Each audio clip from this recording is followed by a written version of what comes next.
All right, welcome everybody to Fire Engineering's Humpday Hangout and to our show Issues and Challenges in Today's Fire Service. I'm Chief Rick Lasky, along with my Humpday Hangout co-host and partner and good buddy, Lewisville Assistant Chief Terry McGrath. And today we're hanging out with some of our family to visit about one of our own, Chief Alan Brunacini, known to many as Bruno, and who I always affectionately refer to as my godfather, if you've been in my classes. But Chief Brunacini passed away this last Sunday, and today we'd like to visit about and pay tribute to this incredible leader and mentor to so many. As always, if you have any questions today, hit us on Twitter. We'll do our best to get to as many as we can. Make sure you use that you add hashtag FE Talk for fire engineering, hashtag FE Talk. But today, Terry and I are honored to have a great group with us. Like I said, our family. We've got the boss with us, Chief Bobby Halton. We've got Mike Dugan, David Rhodes, Jack Murphy, Eddie Buchanan, Anthony Avillo, and Mike Gagliano. We're all writers, authors for fire engineering. They've got their books, Fire Rescue, teach at FDIC, on the FDIC board. When I say family, this is it. This is our family, and today we want to celebrate and talk about an incredible man. Welcome, brothers, and Bobby, I'll throw it to you there, buddy. Thanks, Ricky. Boy, I know so many folks have so much they'd like to say, and we've got about an hour to say it. He was bigger than life for all of us. He was kind beyond words to me. I think my wife Marcia, who all you guys know, who doesn't say much, came into our den last night, and I was working on some thoughts about Alan, and she said, "You used to have a friend, and I'm sorry." And kind of sums it up for me. I don't know that I'll ever have a friend that I could confide in more openly and be received more warmly and be treated more justly than Alan did. He was kinder to me than I deserved. He was there whenever I needed him. He was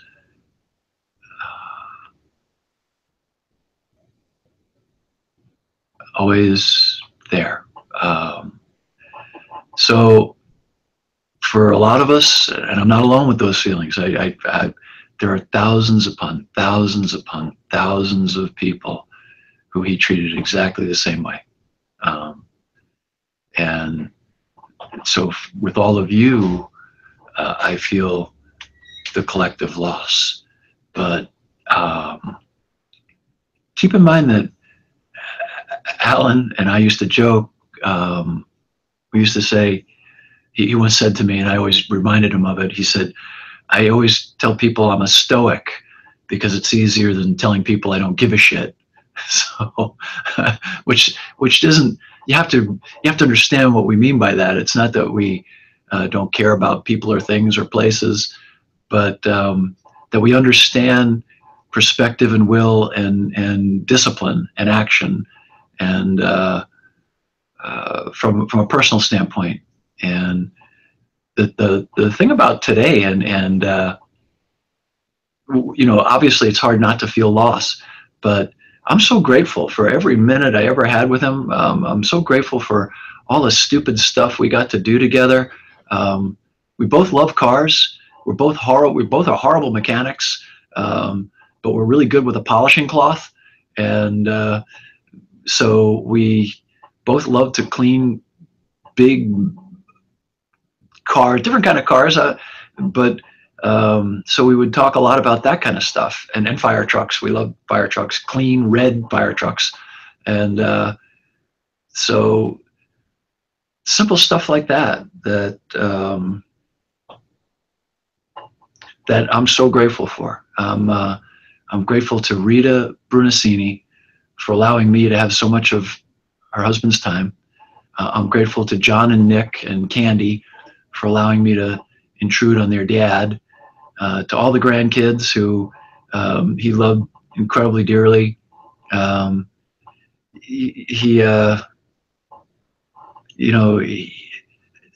is so fascinating, and people worry about it, and they worry about what's coming and what's going. Alan understood that, and helped teach the rest of us that it's like right now. Right now is all that matters. What came before came before. You can't change it. What's coming is just what's coming, and we'll deal with it. And he would want us to go that way, right? And build upon all of the thoughts and seeds and ideas and concepts and constructs that he embraced and held dear. And many of them we disagreed about, which was so cool. I mean, every person on this call today shared with Alan and disagreed with Alan and loved him, and he shared with them and disagreed with them, and we still loved each other.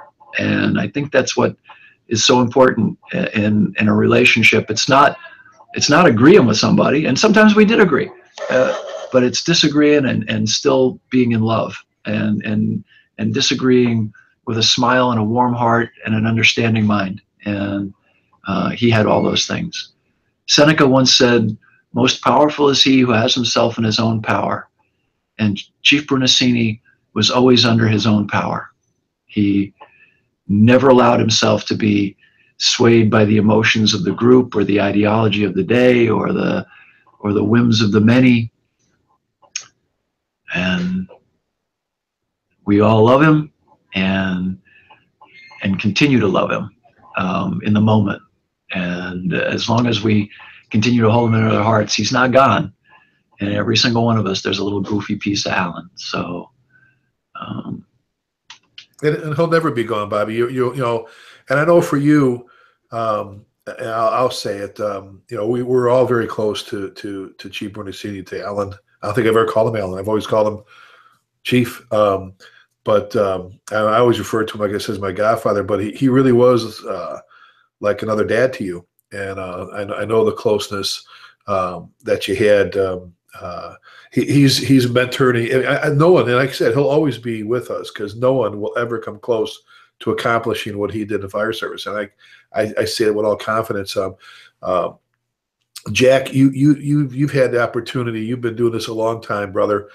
You had the opportunity to work with Bruno through the magazine, through the show, through other things, and the whole. Remember the first Bruno Brennan? Well, you remember Tom and Bruno the first year up in the hospitality room for hours talking, and people coming and going, and we're like, hey, we should do a Bruno and Brennan Unplugged, and everybody thought they were going to throw chairs at each other, and I'll never forget. Remember the one touching moment where, and this is where, if you could say something about, the other person, what would you say? And Bruno reached over, and, he and Tom says, I would have liked to work for him. And Bruno says, I would have liked to work for that guy. You know how you did that, where you reached over, tapped him on and it was a very touching, moving moment between two icons, two great leaders. But you had the opportunity in the past to work a lot with the chief, and both personally and professionally. Yeah. I can say right now that the kitchen table in heaven, Tom's sitting there waiting for him. So my first dealing with Alan was in '97. He had a big room, the SAG room, for one of his lectures, and every seat was taken. The walls were packed. So they called me up and said, we have a problem up here. And you know me with the codes, it was out the door. I mean, you couldn't fit another body in there. And two well-known speakers come along and want to get in. And I said, you can't. I said, look at the line behind you. You have to get in line. So with that, Alan did his stick. He said we had to close the room down, and he did it. So at the end, again, I've known Alan through the books and everything, but meeting him for the first time, I went up to him. I said, Chief, I said, could you do us a favor? I said, the line outside was enormous. I said, I get a room tomorrow, the big room, big SAG, 3, 4, and 5. I said, can you do the show again? Most definitely. No hesitation, no nothing. And that's the way he was. He would just go in, you talk to him, and he just helped you out. Again, there was no ranks with anybody with him in that sense. I can tell two stories. I'll tell one first. He used to walk around the show with no ID tag at all. Everybody knew the Hawaiian shirt. That's his persona. Right. So I said, Alan, one year, I said, Alan, you never have a name tag on. How do you get in and out of here? And he'd just walk right past the guard and everything, just keep going. He just had that command presence, I say. So I went and got him a name tag. And I put it on him. He never looked at it. What I put on it was a famous known author. No name. That was it. That was the guy. Famous known author. And for the whole week, he walked around with it. So with anything with him, I accomplished something. Next year, he was back to normal. No name tags or anything. So those are things that you think about with him. And again, no matter what you did and how you did it, in his territory, I years ago, doing a show out there with Bobby, just a beautiful person. Meeting his family, everybody, the kids, you couldn't ask for a better person. And about 3 years ago, he was looking to push a little bit more what I call simplified MIMS, IMS system to an FPA.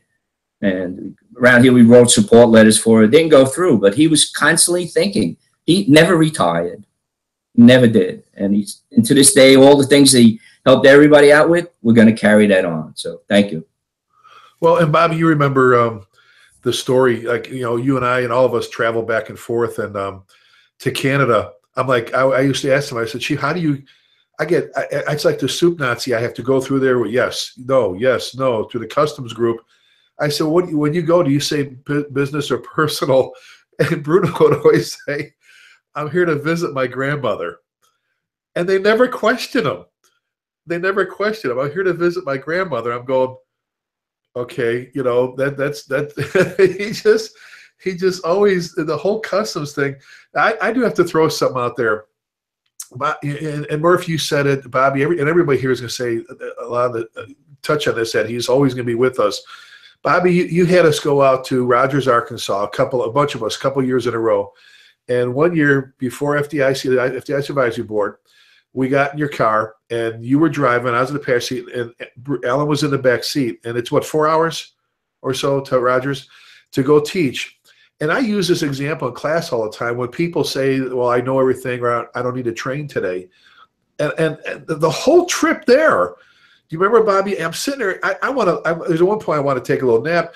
He's tapping you on the shoulder. Rick, look at this fire. Rick, look at this article. Rick, look at this. And I'm like, if anybody deserves 10 minutes, just like you said, Murph, he's always pushing. He was always there. If anybody deserves 10 minutes, a break, have a cup of coffee, it was him, but he never did. He was always thinking. He was always 10 minutes ahead of us. Just amazing. Rhodes, you dealt with that, I like David.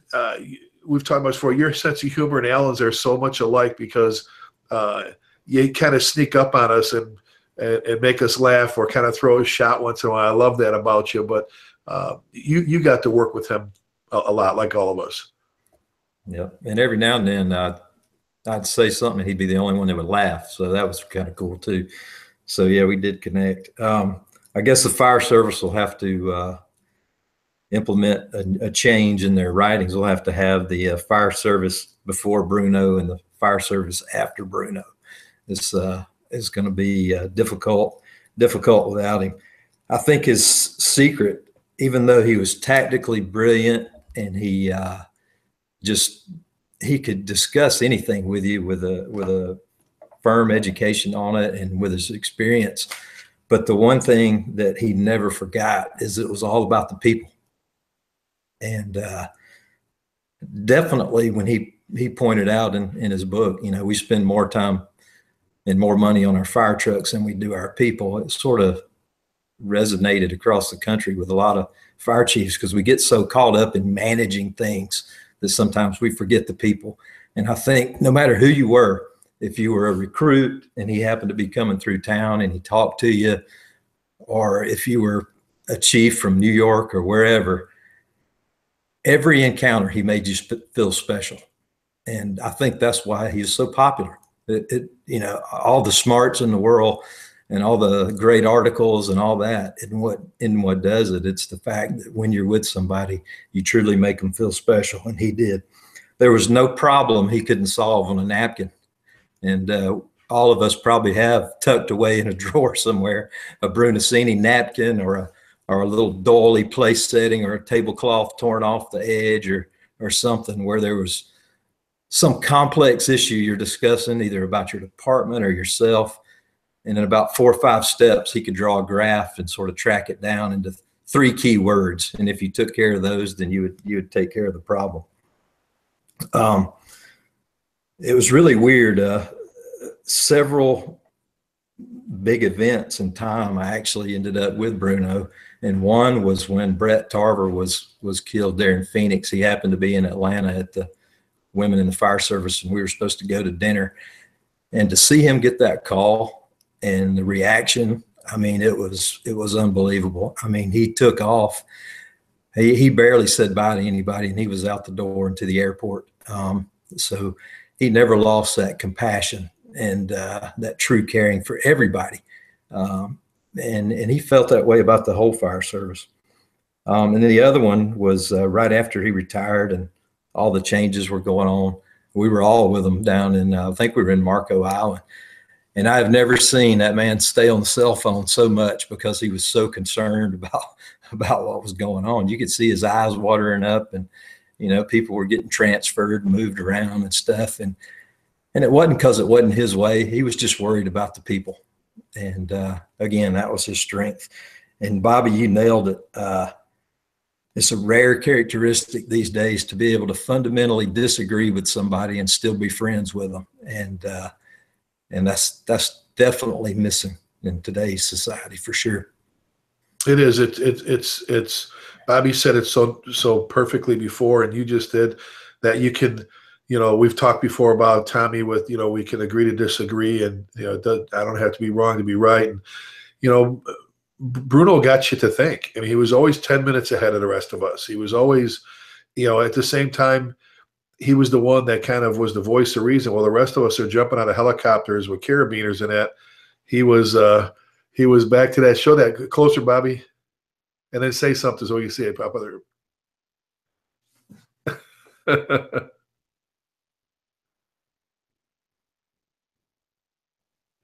Awesome. Mike Gagliano. Mike, I know pretty much everybody on this panel has had the opportunity to, at FDIC, at the advisory board meeting, to sit next to Bruno at one of those meetings. You know, over the years, I told Bobby, and I just talked about it. So I came home from this year's meeting. I told my wife, I said, this is one of the best meetings I've ever had, and one of the best times I ever had with Alan. From the moment we got off the plane and rode together to there, and and she says, you know, maybe that was for a reason. You know, that, you know how that works sometimes. It just over the top. I've always loved the man, and just, you know, we've done good and had fun, but for some reason, I know, Bobby, I told you the same thing. But Mike, you've had the opportunity to sit with Alan plenty of times, and there had to be some incredible moments with him. Yeah, so many. One of the things that has really struck me, if you read all the different things that firefighters from across the nation are saying on the social media websites, I hope it is not lost on everybody that almost every one of those people, they speak to the impact he's had, they speak to the man he was. But I've just been struck with, I mean, hundreds, if not thousands, many I don't even know, who said, believed in me. He called me. He told me to do this, or to overcome this, or to do this. And sure, how you fill a void when someone like Abraham Lincoln dies. And I mean, we lost somebody like that. It's such a significant void. I'll tell you what struck me the most about him. Number one, that he would even take interest and be so interested and so on both Ann and my lives and what we're doing with all the people that he knew and all the people that he invested in. It never ceased to amaze me. And he's known for myth. I'll tell you what I find compelling thing about known really a priority on the guy or the gal at the end of a hand line, at the end of an axe, who's delivering service and encouraging and exhorting and sometimes berating leaders. priority because that's where delivery of service occurs. And boy, that is the thing that I took away every time I listened to Chief Brunacini. That was such a compelling thing, Rick, and positive. I won't say that it's rare, but I certainly wish there was more of that. The last time I was with him, I listened to him speak to a group of leaders in the fire service, and Rick and Dave, Bobby, you know, we were in this context, we were talking about firefighter air replenishment systems, the air standpipe, and Bruno was speaking to the leaders, and he said, somebody came to me and said, my firefighters need air up on floor 20. You can stop right there. The answer is yes. You know, in another context, he said, I don't really care what t-shirt you're wearing. I want to know about the quality and the training of the person who's in that t-shirt. And those messages are so compelling to a street guy, and they came from this humble, brilliant, erudite, folksy man that never stopped being inspired by the way he lived his life, by the way he conducted himself, and certainly the way I believe attests, the way he treated every one of us, both as individuals and as a team. If anybody right to set themselves on a podium, he's probably one of the 3-4 guys I know, Rick, who probably could make that claim. And he never did. And he always wanted to know, what can you bring to the table? What can you do? And boy, certainly that legacy, the ripples from that, echo across eternity.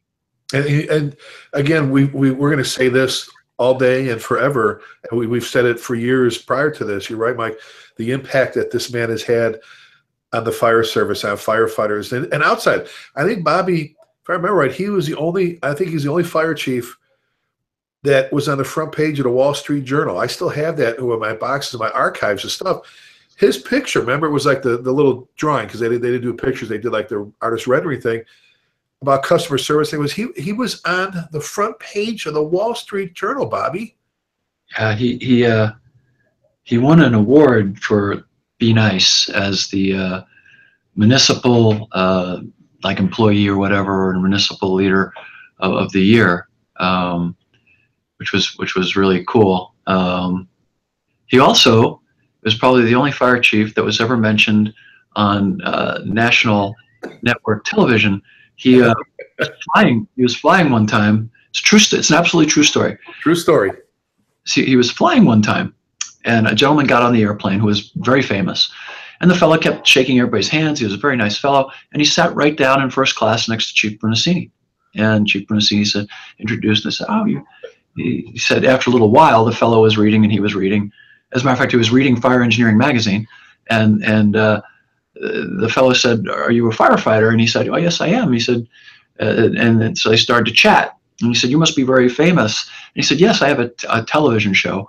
And Chief Brunacini said, "Oh, what's the name of it?" And the fellow told him, and he said, "I've never heard of it, but I hope you're very successful on it." And the fellow said, "Oh, okay, yeah, thank you." And they got to Phoenix, and Chief turned to the young man and said, "Can I offer you a ride? My wife is picking me up. Can we offer you a ride to the hotel?"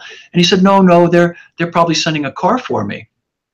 So they parted ways, and he said, "Thank you for being a firefighter." He said, "Well, good luck on your TV show." And they've been talking about cars and things like that, and so they had a great visit.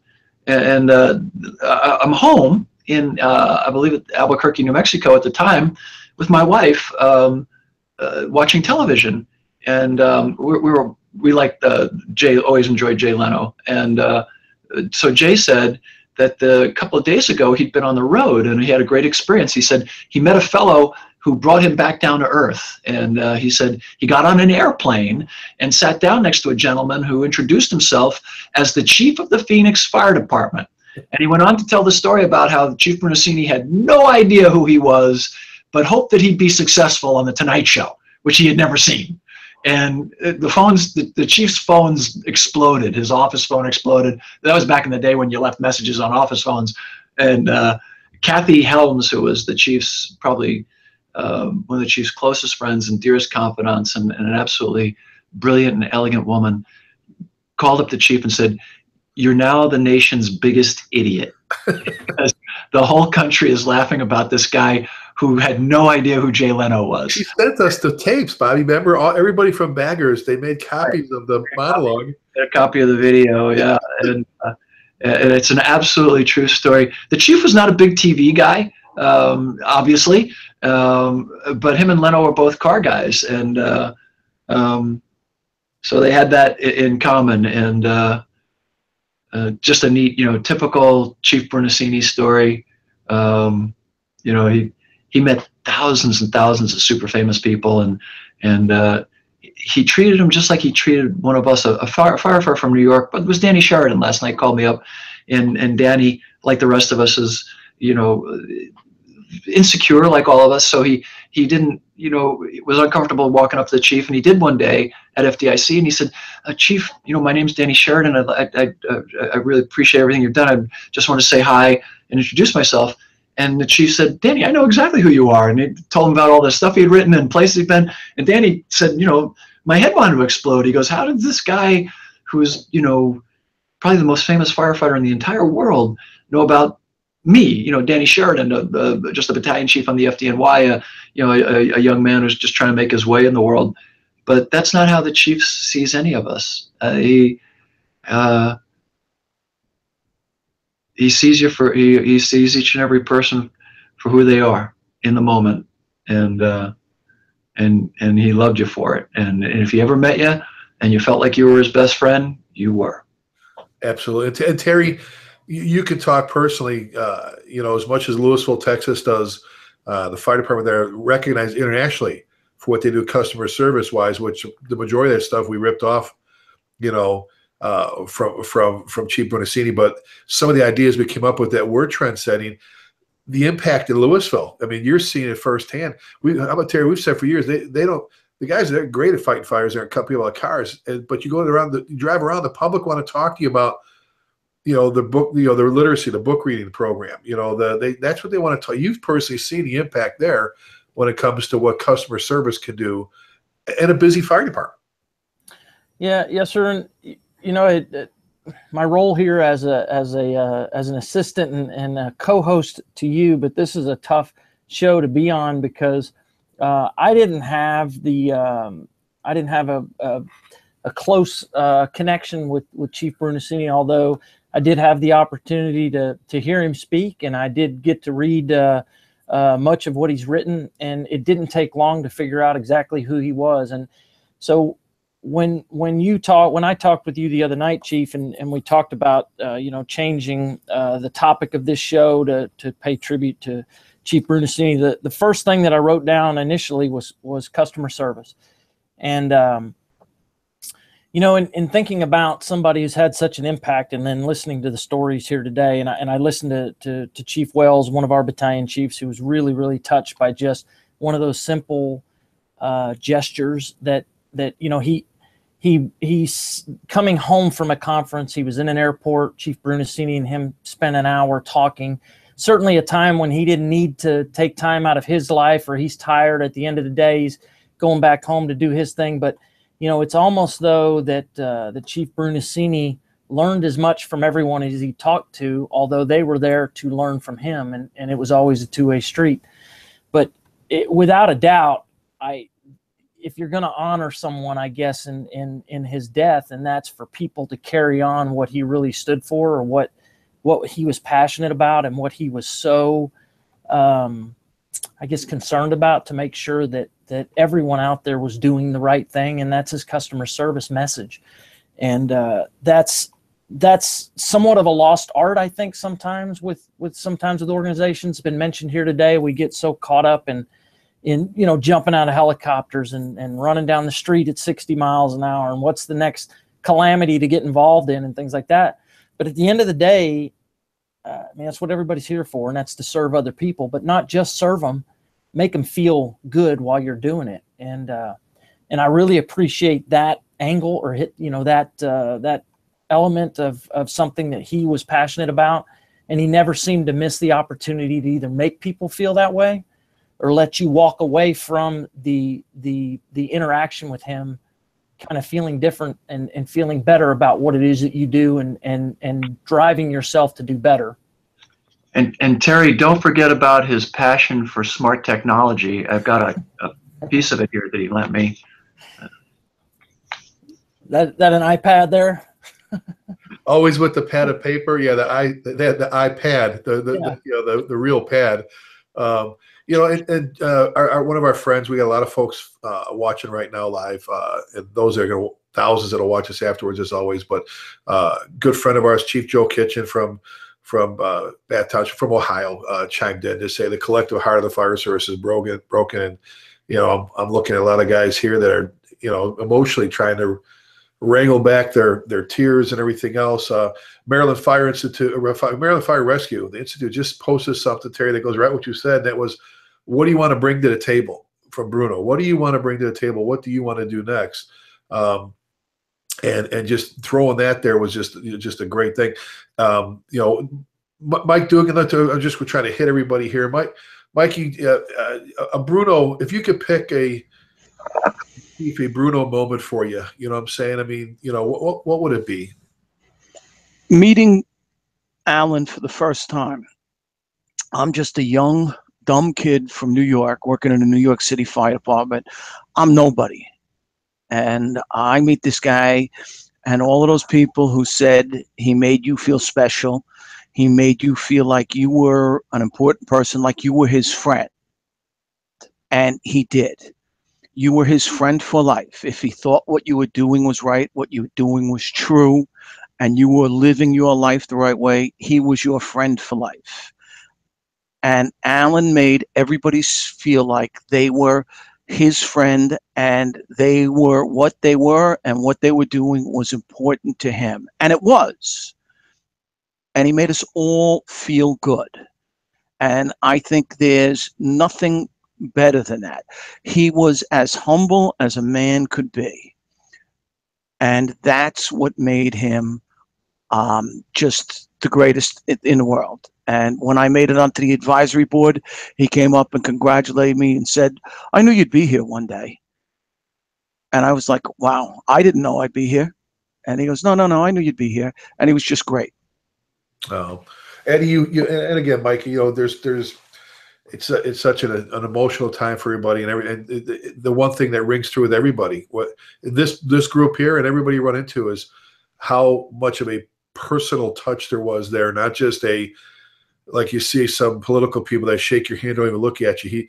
He spent time, but I remember a guy from a friend of mine, Ohio, said, he was there teaching, and he invited him over to his house for dinner. And he accepted. His wife says, what do we make for him? He goes, he's Italian, make him pasta. He says, and all of a sudden the doorbell rang, and he goes to the door, and here's Alan standing there, and they came. He spent the night with him.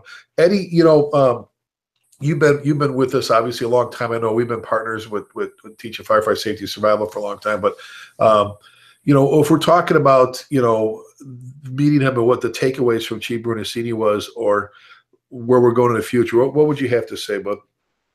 Well, I think the thing that struck me most was his ability to really make things simple, so I could understand it. And probably the coolest thing that I think that I took from him that I still use today. I'm the HR guy at my job, right? So when somebody's the blade that's dealing with that, and he said something very simple: to survive a career in the fire service and be successful for 25, 30 years, you have to do 3 key things. You have to be sober, celibate, and nice when you're on duty. If you do those 3 things, everything's going to work out fine. And I find that to be so true today. All the cases that I deal with, anytime a firefighter gets a little sideways and we have to deal with it at a big level, it always goes back to one of those 3 things. They were not one of the 3 key things. They were not sober, they weren't celibate, or they weren't being nice to people. And man, it's just such a awesome, simple, it's so simple, right? It's not complicated. But man, what a powerful thing that he left me with. And I remember the first time he called me by name. I about wet myself, I think, in a hallway, and he says, "Hey Eddie, how you doing?" And I was like, "Oh my God, he just called me by my name," And then when he walked away, I looked down. I was like, "My name." He's looking at my name tag, and I didn't have it on. And I was like, oh my God, he actually knows who I am. But he's helped me and so many people. I saw the same things on Facebook that he touched so many people in the country that same thing. He called them by name too. And it's just amazing that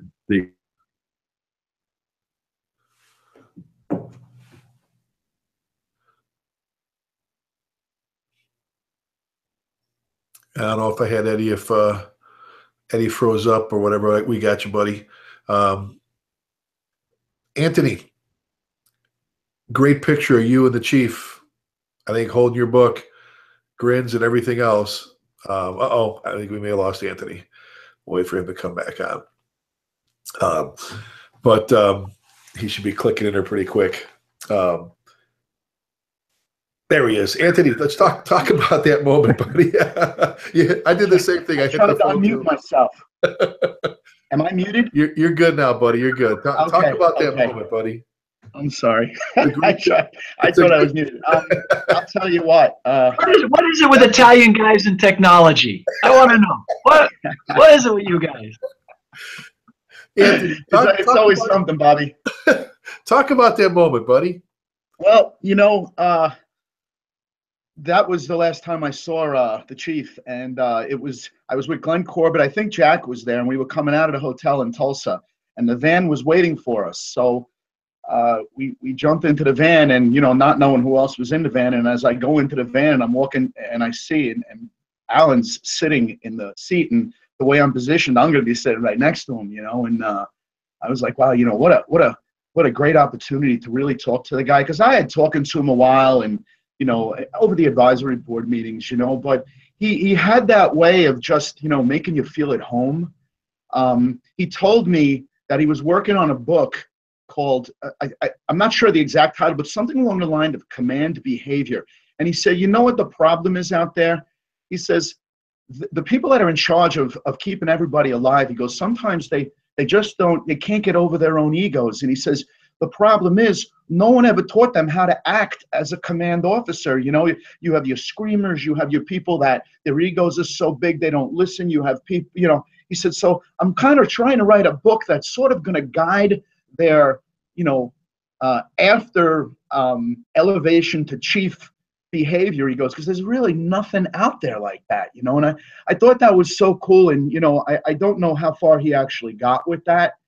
But, my first meeting with him, interestingly enough, in the old book booth at the FDIC, I was sitting there, and I had met Tommy Brennan the day before. And, Tommy, they were cut out of the same cloth. They made you feel like you were an old, friend, and so I'm sitting there talking to Tommy, and he's telling me stories. And Chief Brunacini sort of walks in, but he's, kind of keeping to himself. And so I'm like, that's Chief Brunacini. And Brennan goes to me, well, go say hello to me. He ain't gonna bite you, and and then he came and sat down, and I'm sitting there with Tommy and Chief Brunacini, and I was like, my life's complete now, and I think the biggest thing I learned from him was, be human, because people want to be treated nice, and this business is about treating. Ultimately, we treat people better than anyone on the planet in all the deeds that we do, but he sort of rounded out that whole thing, treating them nice from beginning to end and everywhere. What a complicated thing, huh? Be nice. Yeah. How complicated is that, just to be nice? But he was a big influence on me, Ricky. Well, and Bobby, and we're going to throw this. We want to. Bobby and I want to make sure, Terry, we want to make sure everybody had a chance here, because we only have so much time. And now we want to throw it open to the group here. Let's just jump in. And we got some questions. There's some comments coming in on the right. Bobby, you and I were on the phone earlier. As much as we talk about Hawaiian shirts and, the opposite of some of the stuff you see in the fire service about Chief Brunacini, where he would kind of, stem away from that stuff. But he has something very special. There's a picture of him. You had him on the cover. It's big and it's red. And I think that was the first rig he rode on, right? Yeah, that's engine 1. It's a 52 Mac Big Boy. It was the only engine he ever rode on. He was a firefighter on it, and he was a captain on it. And it's the only fire engine he ever rode on duty. And it's a really cool engine. He's completely restored it. He's got millions in it. So Bruno and I have the chief and I always had the same exact dysfunction. We love to spend a lot of money on cars that aren't worth a lot of money. And so we both have cars that will never, ever get the money out of them that we put into them. But he built him and Hoot Gibson, and Hoot Gibson is the mechanic and the brains behind all the restoration, and probably one of the chief's closest and dearest friends ever. And when you talk about the folks, I mean, I think we should throw out a few names really quickly, and I apologize for kind of breaking my train of thought here. My head's in a strange place, but you know, Bruce Varner, Hoot Gibson, Steve Christ, Denny Rubin. There's a group of men and women that aren't on this call. Kathy Helms. You know, I know I'm probably forgetting to mention dozens. Gordon Aogi. There's dozens and dozens of people who are so close and important to the chief, as everybody was. But please. I wish they all could have been on with us, and I know they're busy traveling to Phoenix and doing other things. Oh, and the we should say it, the arrangements for the public memorial it will be on November the 4th in Phoenix. So if you can get to Phoenix, it'll be the Corsia Theater or something. We'll be putting it up on Fire Engineering, but it'll be on November the 4th. There'll be a tribute to Chief B. It'll be very casual, informal kind of event. So, you know, if you can make it to the Phoenix area, I'm sure the Brunacini family would be thrilled to see you and have a chance to get to meet you and visit about the life and legacy of Chief Brunacini. But and they just threw the timeout, Bobby. They updated that as 1 o'clock. Okay, good, 1 o'clock. But it'll kind of, I'll bet you it'll turn into kind of like a Woodstock kind of thing with firefighters, and they'll be, just so you know, the chief was an avid fan of all kinds of music, country and Western. So, you know, feel free to play either type. He was a fan of them both. And I know I'm going. A smart man. That's it. That's it. I know someone has a great story that they want to tell about a shirt. So please. Yeah. So this has been probably 20 years ago. So, and it goes back to several points people made. I think Mike and Eddie about how he could just take something and make it so simple. So I think he was given a tour of the Phoenix Fire Department to one of the high-ranking chiefs of the London Fire Brigade.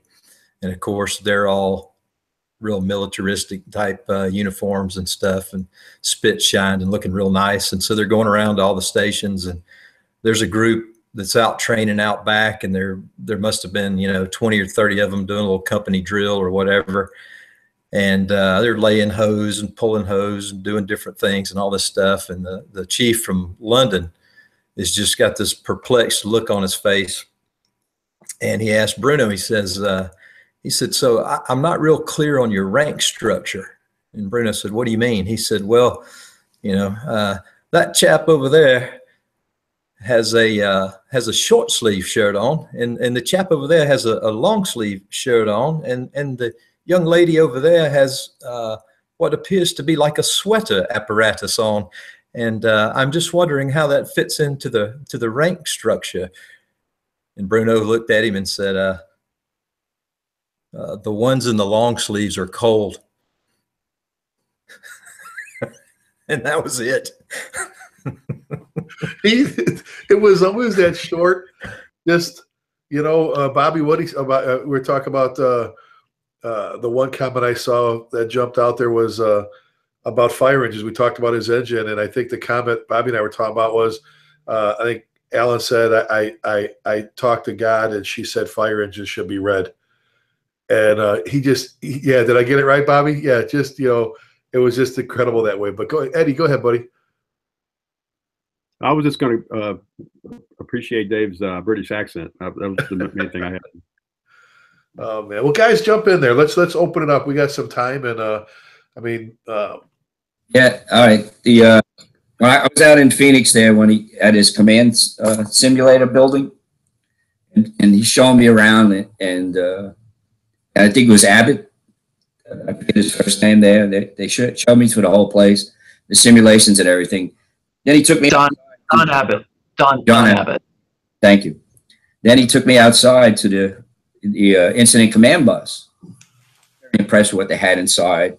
And he points to me, he goes, that drawer over there is the most important drawer at 3 in the morning. He goes, open it up. It's all glasses. About 50 pairs of glasses. He went down to the most simplistic thing that people, would forget about. And you just come in here, you leave, you hop in your car and you go, and all of a sudden, I don't have glasses. You just go to the drawer and go to work. So that's how minute he was on things that needed to run right. And that's the things I remember about him. He would see the big picture and the small picture at the same time. Hey, go ahead, buddy. I'm sorry. I got to ask. The Maryland Fire Rescue. Who's tweeting as Maryland Fire Rescue? Tell me your name. You got some great questions, and it just comes on my phone as Maryland Fire Rescue. So I apologize. That was stupid. But, well, and they brought up, things like that. The comments we're seeing, Bobby, are ringing through what I'm seeing on Twitter, close to like what the Maryland Fire Rescue put on there was, you're never too late to make a difference in people's lives. You're never, it's always take time to impact those around you. Stay humble. All the things that Alan kind of defined was, and you keep hearing this common theme that, no one carried him in there. He didn't walk in with, spotlights on his trumpets and with his nose in the air smelling onions like you see some chiefs in that. This incredible icon just made everybody feel great about him. And go ahead, hey Rick, I would love to tell a story. I told him a story one time, and he said it was one of the funniest stories he ever heard. I had a captain one time, and I was driving him, and we went out on a run late at night, and he talked about the glasses in the drawer. And I said to him, okay. He goes, damn it, somebody stole my glasses. He had a pair of cheap glasses he left on a fire truck. And he says, somebody stole my glasses. And he goes, drive me down to the drugstore. And he goes down to the drugstore and he buys a pair of cheaters, the cheap glasses, gets back in the rig, opens up the thing and takes the glasses just like this and breaks one of the stems off. And I looked at him and I'm like, Cap, what are you doing? And he goes, nobody's going to steal broken glasses, Michael. They'll be here next door I work. And I told that to Alan, and he goes, that was brilliant. And he goes, that's the kind of thinking we need. That is brilliant. And I use them, and Bobby, this happened at one of the FDIC advisory board meetings. In one of our programs, I do this thing with the Winnie the Pooh characters about team building and understanding diversity. Everybody's got something to bring to the table and the strengths and weaknesses of everybody. And I go through Eeyore, the energy sucker, and Owl, the know-it-all, and all the different people are in there. And I get to Pooh, and I always say Pooh is my Alan Brunacini. They're the great simplifiers. As one of my idols, a lot of ours, our mentors, Colin Powell, said, great leaders are often great simplifiers that can cut through the muck and the mud of debate, come up with a solution everybody can wrap their arms around. And that was Bruno. He could do that. Well, the rest of us are 10 miles down the road. He's like, come on back right here. And he came up to me, Bobby. It was actually the hallway of the hotel we used to go to in Tulsa, the first one there. And he came up to me. He just looked up. He looked up. He goes, someone told me you call me Pooh. And I go, well, yeah. He goes, what the hell are you talking about? I said, no, not Pooh. Pooh. He goes, and how he does. So I just sit down and explain the whole thing. And then he sent me a book that someone did on some barnyard animals and the same comparison. And just his mind was just always going. He was so far ahead of me. It was just not even funny. Mikey G, you had something to say. Yeah. I was. I love listening to the legacy of this amazing guy, and Ann and I have chuckled about something he told us to his marriage, which doesn't get talked about as much. And his wife called him on the carpet one day. He had been gone doing a bunch of stuff, and he'd been at the firehouse with the troops, and she said, honey, I think you love the guys more at Station 1 than you love me, which is, that's not fraught with any peril, right? How you answer that one. And Bruno looked at her and he said, right. I do love the guys more than at Station 1 than I love you. But I love you more than I love the guys at Station 2. And he could get away with it, and intrinsic within that. And I guess if, for those of you that are listening and like us make no mistake about it, we're joking and we're telling funny stories, but we are gutted and we are sad. And I love what this guy did, and man, I'm going to miss him. I hope that every one of you will recognize that what he did that was so compelling is that he truly loved and cared and featured not only his members, but us in his life and what we could mean to the fire service. If it was just him, I can do so much. But him inspiring all the rest of us, man, a lot of work can get done. We sat at a restaurant in South Carolina. It was myself and his I believe it was his granddaughter Alana, who he was trying to help do some teaching. And at this restaurant in South Carolina, it was over a little pond, and there were these alligators out there. And this one alligator came swimming by and out of the way. Everything headed for the shores. Everything got out of the way. And he looked at me and he said, I think a lot of us work for that guy. One, that everybody clears out of the way. I think we want to be like the chief, man. And when that guy shows up, you move towards that guy because by being in his presence, you're going to be better. Cemetery in South Carolina, Bobby, you've probably been there. And Ann and I were sitting in this cemetery, and vice presidents are buried there. Signers of the Declaration of Independence are buried there. And this little couple walked by, and I was off by myself and feeling a bit emotional about all that was going on. And I heard this little couple say, man, can you imagine what it was like to live in the presence of such incredible people who did such incredible things? I think every one of us on this panel, and those of you that know Chief Brunacini, we can say, yeah, it's like to live amongst giants who have done earth-shaking, career-transforming things. And he did. He changed one of us. Jennifer Williams commented a little while ago about being with Bobby, meeting with Bobby and Bruno at the dinner in DC, and again another person that all of a sudden Bruno calls you by your first name. That means so much. And a lot of people don't get. A lot of people they can't remember who you are, or you're a flash in the pan, and it wasn't how it was with him. Danny Sheridan with Bobby. You're talking about Danny. He just popped in there real quick to say hello from the Battalion 3, the FDNY. But so many. I know for me, I use him so many times, whether it's in classes or books, whatever, to talk about what he's done for me as a mentor. I know I wouldn't be where I'm at in my career if it wasn't for him. I almost made some bad decisions regarding jobs, and I had dinner with him in Spokane, Washington, and he got that all cleared up for me. Was always there for you, was always there for you. Just like I said, just absolutely incredible. Absolutely incredible. Two really quick funny stories. When we were on stage one time together, the chief and I, and folks always ask us such funny questions. But somebody asked, who would you want to be if you came back reincarnated? And he said, Rita Brunacini's husband, which I think is really important. And, Rick was talking about career choices. When the folks at Fire Engineering asked me if I'd like to be their editor, I wasn't sure what to do, so I called him and Tommy. And Alan said to me, I said, well, what if I screw up? And we were on a conference call back in the day. And what if I screw up and I'm no good?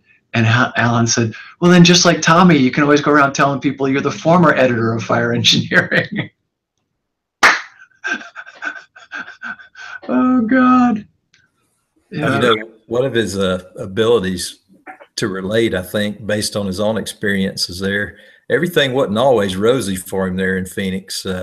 He had some issues early on in his career, and I was talking to him years ago about something, and we were talking about, you get a bad assignment or something like that. And he goes, oh, yeah. He said, I've had those. He said, as a battalion chief, I got assigned so-and-so, so-and-so. It's horrible. And I said, well, what did you do? He said, I wrote Fire Command. So he got assigned as a maintenance officer, and they gave him a closet for an office, basically, because the chief was having a the chief was threatened by him because he was witty and funny and talented, and sometimes folks get threatened by folks that are talented, and it happened to the chief. It's hard to believe that anybody would be mean to him, but they were, and he was not mean back, and that's a lesson for all of us too. He was never ever spiteful. So and he always told all of us, whenever you're mad, don't do anything that feels good. Yes. If you're pissed off of what you're about to do is make you feel better, don't do it. Go for a walk. Yeah. And Bobby, you said that the other one, egos eat brains. And if there's a man with the smallest ego in the world that had the greatest impact on something, that's him. You know what I'm saying? Just absolutely gigantic and just unbelievable. So he would always put his bio was that he was a retired fire chief and he owned B Shifter with his two sons, Nick and John, who are two of the dearest guys in the world. Anyway, Nick and I always give people would give him a hard time about it, and he would say, "Big bio, small man." It's kind of true. It's kind of true. But I mean, the quick. I mean, to sit there, and it was a Tactical Timeless Truths or whatever that book we've got from him. But all those little shots, I can think of very few people that I know that have as many quick one-liner responses that impact you, that you remember years and years and years down the road. That was just a great point. It was just great. Throw in there, guys. Rick, you talk about the tactical timeless truths. My fire command book, I just pulled it out yesterday, and it's held together with rubber bands and tape, and it was the first book I ever read, my first experience with Chief Brunacini, and my favorite part was the back with the tactical timeless truths, like don't stand next to the guys named Charcoal Charlie and burn down Bernie, and nothing ever falls up on the fire ground, and one of the best things I ever remember, and I've used it a million times, was the sun always comes up after a bad night. So if anybody has the Fire Command book, or, that's total Alan Brunacini, just who he was, is those timeless tactical truths. Like, that's just a sort of a window into what his head was all about. I always felt. It's easy to get lost on the fireground, kid. It's harder to get found. I mean, God, he just, and you're like, well, there's an hour and a half breakout session just on that. I mean, yes. Okay, so I got to tell you this one. So this is another true story. So they have a job going somewhere in Phoenix, and all of a sudden, boom! Right, big old noise, right, and everybody, scatters from the fireground, right, and so they're doing the after action report, and somebody says, "Hey, to Tommy, some kid, where were you when it went boom, right?" And the kid said, "Oh, I was right there. I took off running." And he said, "And as soon as I got past Chief Brunacini, I knew I was safe because he'd be nowhere near the action." Some kind of line like that. And hey, you little whippersnapper. But, it was like, just stories like that he would tell, self-effacing, kind of truisms that Diane Rothschild, who always called them Brunoisms, which we would sit in the advisory board meetings for the last 13 years. And Marco Island was Alan's first advisory board meeting. But we would sit in the advisory board meetings and she would jot them down. She called them Brunoisms. And I got to say something, I hope she's watching. Mary Jane was the chief's editor over the last 13 years for us here at Fire Engineering. And he loved you, Mary Jane. He absolutely loved you. And he would laugh. He would say, Mary Jane's looking for me. And I knew it meant he was late on his column, right? Mary Jane's looking for me. And Mary Jane would call me up from time to time and say, "What does this mean? Is this okay to say?" And I'd be like, "Oh, yeah, it's okay to say."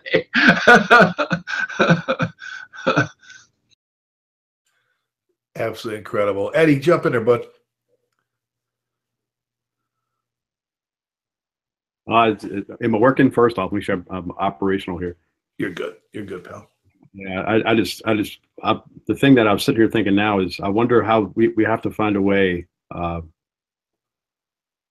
The guys in recruit school right now, I hope we do a good job of making sure they understand what an impact he had, and that we capture that lesson, all those lessons. I don't know how we capture them all. Somewhere, I hope we need Diane's notebook with all the stuff in it, all of her Brunoisms, so we make sure we pass that along, because it's such an important piece, man. I love what I think Mike was saying, that to have the opportunity to work along somebody that's giant like that is like a once in a lifetime kind of thing. So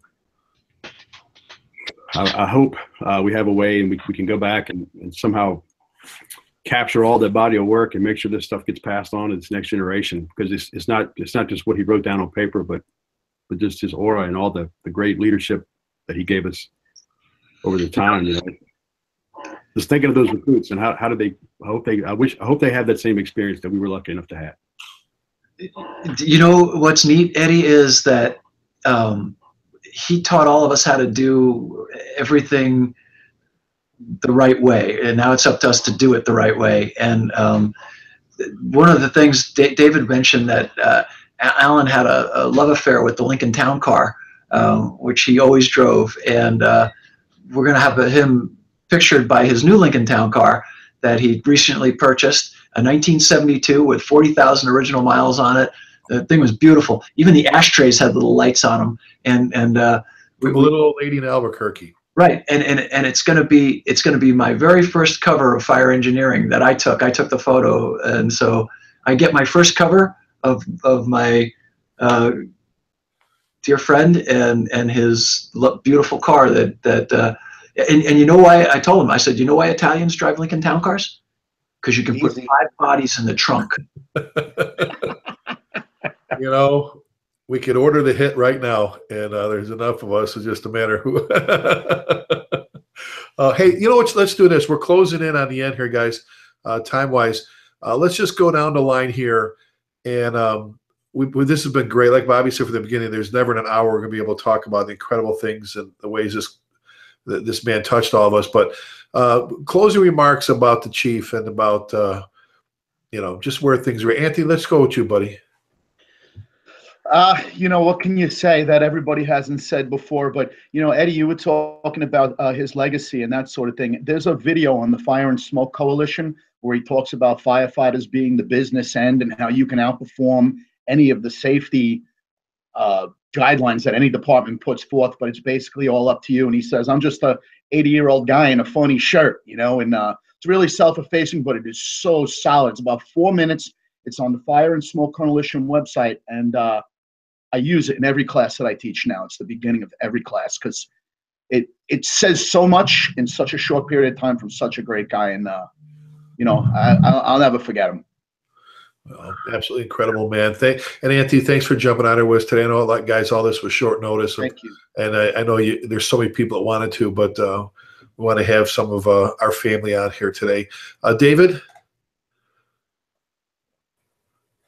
Well, obviously he'll be missed tremendously, but Bobby said it best. The best way to honor somebody is to live the things they taught you, and that's important. And it's also important to remember, Bruno, he didn't get his fame and notoriety because he had a web page or a blog or a Twitter account. He kind of got it the old-fashioned way. He actually accomplished things first, and then people wanted to know what he had to say. So he was not an overnight success, and there was no gimmick. He was the real deal, and there's a lot to be learned in that too. He was the real deal. No gimmicks, like you said, no nothing. It was. I wish more people could pull that off. You know what I'm saying? Great point, David. Absolutely. Eddie, what do you got, buddy?